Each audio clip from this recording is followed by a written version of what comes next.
પહેલા અજ્ઞાનતા બહુ હતી, પાણી હતું પણ એનો ઉપયોગ કરતો નતો આવડતું, બધા સાધનો તો પણ કૂવાથી 2 મણ અન્ન 25 મણ ઘઉં પેદા કરતા હતા, ખાવા માટે ઘઉં નતા. ખબર છે અમને ઘઉંની રોટલી મહેમાન આવતો જ મળતી, પણ બુદ્ધિ નથી એટલે આવું થતું હતું. હવે બુદ્ધિનો જ્ઞાન વિશે આગળ થઈ ગયો, પાણી રોકી લીધું અને એમાંથી કેટલી બધી ઉત્પાદન કરવા મળી ગયું હતું, કેટલો બધો વિકાસ થઈ ગયો. આ 5 તત્વોનો સાચો અનુભવ કરી લીધો અને સાચો ઉપયોગ કરવા મળ્યો. જ્ઞાન એ બાદ છે, જ્ઞાનથી સુખી જીવન જીવાય. જ્ઞાન અને બધું સુખ દુઃખ એ બધું મનનું જ કારણ છે પ્રભુ. આ સુખ દુઃખ બધું એ મનનું જ કારણ. પણ રાજચંદ્રની માફક અમે અનેક જન્મો તો માયા અર્થે કાઢ્યા, અનેક જન્મો તો મેં માયા અર્થે કાઢ્યા, પણ આ જન્મમાં તો મારે ભગવાન જ ભજવું છે બસ.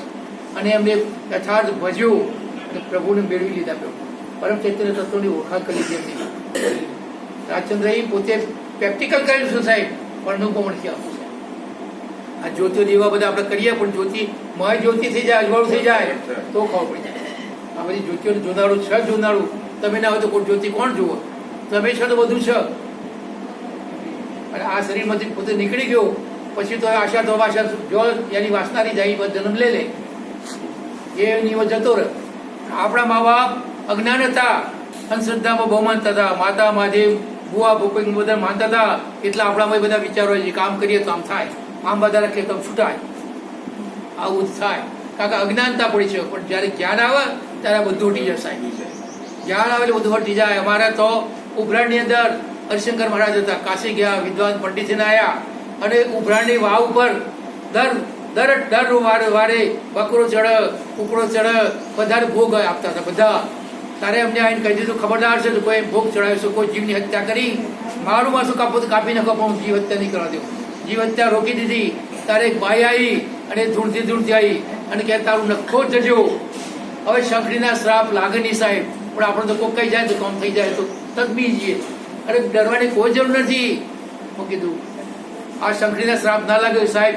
7 છોકરાઓ ઓફિસર છે, 7 છોકરાઓ એમના બ્રાહ્મણના ઓફિસર છે સાહેબ. અને એમાં સુખદેવભાઈ તો અમારા બ્રહ્મદેવ પરમાત્માનો અવતાર છે. અત્યારે પણ પૂજા પાઠ વિધિમાં બે પણ કોઈ દર માણસ માગે ના, પણ માગે એને હવાયું મળે સાહેબ. જે માગે ના ને એને હવાયું મળે. અત્યારે ભાવ એવો થઈ ગયો છે, સાચો બ્રાહ્મણ છે, સત્ય પર વર્તે છે, એને આપો, આપણને આપો, આપણું મન થાય આપવાનું. એટલે સત્ય જ છે. આ આવા જાય તો બધું સુખ દુઃખ કારણ. ધન હોય તો લક્ષ્મી હોય તો શું? પુત્ર સુપાત્ર પાક, પુત્ર સુપાત્ર તો ધનલક્ષ્મી ક્યાં જરૂર છે તમારે? અને કદાચ પુત્ર કુપાત્ર પાક તો બધું ભેગ કરો ઉડાડી દેવાનું છે, એ બધું વેચી મારશે કાકા કુપાત્ર પક્ષે તો. એટલે સારા સંસ્કારો અને સારા સંસ્કારોમાં સ્વની અનુભૂતિ કરવાની જરૂર છે. મનુષ્ય જન્મમાં જો સ્વની અનુભૂતિ થઈ જશે અને કરેલું કંઈ જતું નથી, બધાને જમાડ્યા છે તો એ જમવાનું મળશે તમને. પ્રભુ કર્ણ રાજાએ સોનાનું દાન કર્યું, સોનાનું દાન મળ્યું, પણ એક ઓગળી કરી હતી, એમાંથી એમને પોષણ મળ્યું.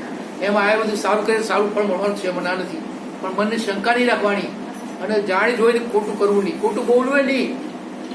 પેટ માટે, સ્વાર્થ માટે, માયા માટે કોઈ ધન એવો શબ્દ નહીં વાપરવો કે જેથી માયાથી બંધ થઈને આપણે દક્ષિણ આપી દે. આ બંધ આમ જે ઈચ્છાઓ છે ને એ દુઃખની માં છે. ઈચ્છાઓ જે છે અપેક્ષાઓ બધી અમારા આમ નથી, મારા આમ નથી, એ બધી દુઃખની માં છે. અને બધું જ છે મારી પાસે, કશું મારા ખોટ નહીં થાય. આ શરીરને શું જુઓ?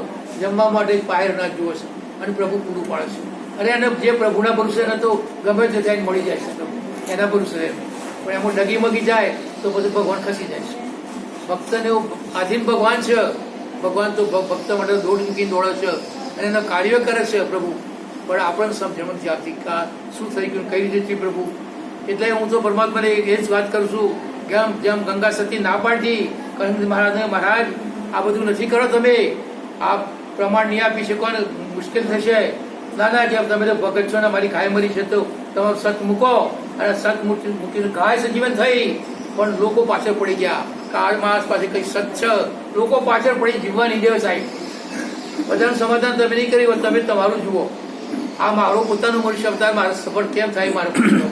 મારો છોકરો ભાગીદાર નથી. એમાં વાલ્યો લૂંટારો હતો, લૂંટફાટ કરતો હતો. નારદ એમ કીધું ભાઈ તું આ કર્મ કરશે તો ભાગીદાર છે બધા ગણનો કે છે ને બધા, કેમ નહીં? તું ઘેર જઈને પૂછ્યા, પણ ઘેર પૂછવા જો તમે જતા રહો કે હું નહીં જાઉં, હું રહીશ. ત્યાં જે પૂછાયો કે ભાઈ હું બધા પાપ કર્મ કરું છું તો એ બધા ભાગીદાર ખરા? ના કે ભાઈ બે બધા ખાવા પીવાના હગા. કર્મ ના પાકી જાય તો કોઈ નહીં, કર્મ તો જે કર્યું પડે.